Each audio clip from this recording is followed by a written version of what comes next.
आजकाल राजकारणात खूप टाळी देणं आणि डोळे मारणं चालू आहे. As in example, me example देते तुम्हाला की राहुल गांधीजींनी मोदीजींना मिठी मारली आणि मग लगेच डोळा मारला.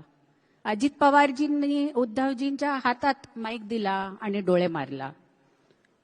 विचारतायत लोक, पूछता है महाराष्ट्र, राहून गेलं असेल, पूछता है महाराष्ट्र की आपका क्या प्लॅन है. डोळे मारायचा आणि टाळी द्यायचा, दोन्ही.